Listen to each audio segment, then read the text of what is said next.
પાલનપુર નગરપાલિકા દ્વારા ચોમાસા પૂર્વ કરવામાં આવતી પ્રી મોન્સૂન કામગીરી માત્ર કાગળ પર જ સમેટાઈ ગઈ હોવાના સણસણતા આક્ષેપો સાથે વિપક્ષી શાસકો અને ચીફ ઓફિસર સામે મોરચો માંડ્યો છે। ચોમાસું હવે બિલકુલ માથે આવી પહોંચ્યું છે અને આકાશમાં અષાઢી મેઘાના મંડાણ થવાની ઘડીઓ ગણાઈ રહી છે, પરંતુ પાલનપુર નગરપાલિકાની ઘોર બેદરકારીના કારણે સમગ્ર શહેર પર જળબંબાકારનું સંકટ તોળાઈ રહ્યું છે। પ્રી મોન્સૂન કામગીરીના નામે આચરાયેલા કથિત 90 લાખ રૂપિયાના મસમોટા કૌભાંડની પોલ ખુલી જતા પાલનપુરનું રાજકારણ ગરમાયું છે। શહેરના હૃદયસમા વિસ્તારોથી માંડીને છેવાડાના વિસ્તારોમાં આવેલા મુખ્ય વરસાદી નાળા અને ગટર લાઇનો આજે પણ ગંદકી અને પ્લાસ્ટિકના કચરાથી ચકચકાટ ભરાયેલી પડી છે। પાલિકા તંત્રની આ કુંભકર્ણી નિદ્રા અને કાગળ પર દોડતા વહીવટ સામે વિપક્ષી સભ્યોએ રણશીંગું ફૂંક્યું છે અને ભ્રષ્ટાચારના ગંભીર સવાલો ઉઠાવ્યા છે। વિપક્ષના સક્રિય સભ્ય આશાબેન રાવલે સીધો ચીફ ઓફિસર પર આકરા પ્રહારો કરતા જણાવ્યું છે કે પ્રી મોન્સૂન સફાઈના નામે જનતાના પરસેવાની કમાણીના લાખો રૂપિયા પાણીમાં વહાવી દેવાયા છે। કાગળ પર તો સફાઈ અભિયાનની મોટી મોટી ગુલબાંગો પોકારવામાં આવી રહી છે, પરંતુ ધરાતલ એટલે કે જમીની હકીકત કંઈક જુદી જ ચિત્ર બતાવી રહી છે। આક્ષેપોની આંધી વચ્ચે એવો ગંભીર વળાંક સામે આવ્યો છે કે સ્થાનિક પાલિકાની આગામી ચૂંટણીને ધ્યાને રાખીને ચીફ ઓફિસરે નિયમોને નેવે મૂકી પોતાના માનીતા કોન્ટ્રાક્ટરને અંદાજે 90 લાખ રૂપિયાનો આ આખોય પ્રી મોન્સૂનનો મલાઈદાર કોન્ટ્રાક્ટ પધરાવી દીધો હતો। સરકારી ચોપડે મે મહિનાના અંત સુધીમાં શહેરના તમામ નાના મોટા નાળા સફાઈની કામગીરી પૂર્ણ કરવાની કડક સમયમર્યાદા નક્કી કરવામાં આવી હતી। જો કે જૂન મહિનાનો પ્રથમ સપ્તાહ પણ હવે વીતવા આવ્યો હોવા છતાં પાલનપુરના માર્ગો પર અને નાળાઓમાં ગંદકી અને પ્લાસ્ટિકના કચરાના ગંજ અને ગંદકીના સામ્રાજ્ય યથાવત જોવા મળી રહ્યા છે। આ પરિસ્થિતિને જોતા વિપક્ષે તંત્રને ખુલ્લી ચેતવણી આપી છે કે જો આગામી દિવસોમાં મેઘરાજા ધબધબાટી બોલાવશે અને નિકાલના અભાવે શહેરમાં પૂર જેવી સ્થિતિ સર્જાશે તો તેની તમામ નૈતિક અને કાયદાકીય જવાબદારી ચીફ ઓફિસરની રહેશે। આ માત્ર વહીવટી નિષ્ફળતા નથી, પરંતુ પાલનપુરની જનતાના સ્વાસ્થ્ય અને સુખાકારી સાથે કરાયેલા ઘોર ખિલવાડ સમાન છે। અંદરખાને ચાલતી ચર્ચાઓ મુજબ ચીફ ઓફિસરના આવા મનસ્વી વહીવટ અને એકહથ્થુ નિર્ણયોને કારણે પાલિકાના ચૂંટાયેલા સત્તાધારી પદાધિકારીઓમાં પણ ભારેલા અગ્નિ જેવો આક્રોશ અને નારાજગી પ્રવર્તી રહી છે।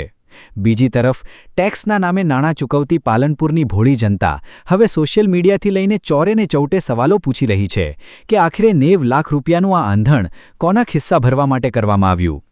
જ્યારે આ સમગ્ર વિવાદ અને કરોડોના ભ્રષ્ટાચારના આક્ષેપો અંગે ચીફ ઓફિસરનો પક્ષ જાણવાનો પ્રયાસ કરાયો ત્યારે તેઓ હંમેશાની જેમ કેમેરાની સામે કંઈ પણ બોલવાનું ટાળીને મગનું નામ મરી પાડવા તૈયાર ન થયા અને ભીની સંકેલી લીધી હતી। ચોમાસાના આગમન પહેલા જ પાલિકાની પોલ ઉઘાડી પાડતા આ સવાલોનો જવાબ હવે પાલનપુરની જનતા સત્તાધીશો પાસે માંગી રહી છે।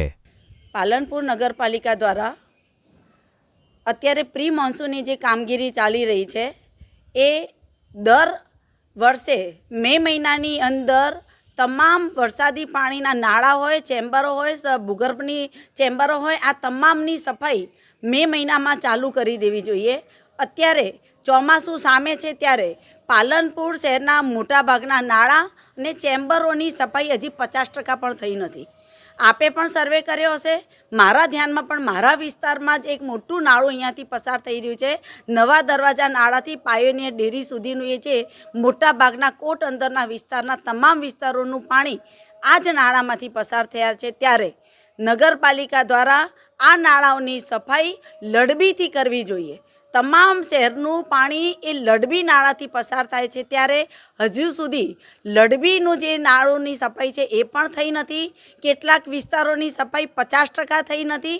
ત્યારે કરોડો 80 લાખ રૂપિયાના ખર્ચે નગરપાલિકા દ્વારા પ્રી મોન્સૂનની કામગીરીનો કોન્ટ્રાક્ટ આપવામાં આવ્યો છે। ત્યારે આ કોન્ટ્રાક્ટ ચૂંટણી પહેલાં ચીફ ઓફિસરશ્રીએ આપી દીધો છે। ત્યારે આપણા માધ્યમથી પણ કહેવા માગું છું કે સાહેબ, માત્ર ઓફિસમાં બેસી અને આપ એવા સ્ટેટમેન્ટ ન આપો કે 80% કામગીરી થઈ ગઈ છે, હજુ પણ 50% પણ કામગીરી થઈ નથી। આપ જાતે જઈને જુઓ, આ જ્યારે વરસાદ આવશે ત્યારે તમામ પોલ ખુલ્લી થશે। માત્ર ભ્રષ્ટાચાર કરવાના નામે નહીં, પણ ખરેખર લોકોની સુખાકારી માટે થઈ અને કામ થવું જોઈએ। વરસાદ આવશે તો પાણી ભરાશે, જવાબદાર કોણ રહે? વરસાદ આવશે અને જો આ કામગીરી નથી થઈ તેની જ્યાં જે વિસ્તારોમાં પાણી ભરાશે એની તમામ જવાબદારી ચીફ ઓફિસરની રહેશે। અને આપના માધ્યમથી ચીફ ઓફિસરને પણ હું કહેવા માગું છું કે સાહેબ, જે તે વિસ્તારોની અંદર સફાઈ થઈ હોય ત્યારે ત્યાંના સ્થાનિક લોકો અને ત્યાંના જે પણ કોર્પોરેટરો હોય એને સાથે રાખી અને સફાઈ થઈ હોય એનું પંચનામું કરવું જોઈએ, ત્યારબાદ જ આના નાણાં ચૂકવવા જોઈએ. ભ્રષ્ટાચારના ગંભીર આક્ષેપો અને વિપક્ષના આક્રમક તેવર બાદ હવે જોવાનું એ રહેશે કે આગામી દિવસોમાં પાલનપુર નગરપાલિકા સફાળી જાગીને કોઈ નક્કર કામગીરી કરે છે કે પછી પ્રથમ વરસાદે જ આખું પાલનપુર પાણીમાં ગરકાવ થઈ જાય છે.